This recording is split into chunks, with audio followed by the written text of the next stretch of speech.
Hello ছাত্রছাত্রীরা, আজ আমি তোমাদের সামনে নিয়ে চলে এসেছি দ্বিতীয় শ্রেণীর আমার বইয়ের দ্বিতীয় পর্বের পেজ নম্বর 160। দেখো, সি রিড অ্যান্ড কাউন্ট, সেই একই জিনিস দেখো এবং পড়ো এবং গোনো। তাহলে দ্যাট ইজ এ, কিন্তু এখানে এবার দিস দিয়ে নেই, দ্যাট ইজ এ কাইট। তাহলে এই হয় ওই হয়, দ্যাট মানে ওই, ইজ মানে হয় এ মানে একটি, কাইট মানে ঘুড়ি, তাহলে ওই হয় একটি ঘুড়ি। তারপরে আছে দ্যাট ইজ এ র্যাট, ওই হয় একটি ইঁদুর। দ্যাট ইজ এ ট্রি, ওই হয় একটি গাছ। দ্যাট ইজ এ পিগ, ওই হয় একটি শূকর ছানা।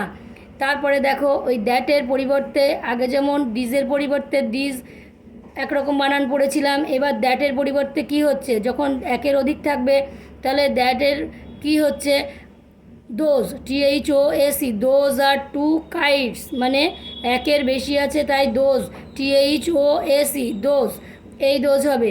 তাহলে দোজ আর টু কাইটস, ওই হয় দুটি ঘুড়ি।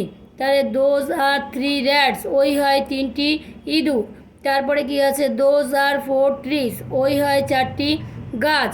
তারপরে আছে দোজ আর ফাইভ পিগস, ওই হয় পাঁচটি শূকর ছানা। এইভাবেই হবে। বোঝা গেল? আজ এই পর্যন্তই। যদি ভিডিওটি ভালো লাগে অবশ্যই একটি সাবস্ক্রাইব ও লাইক করবে।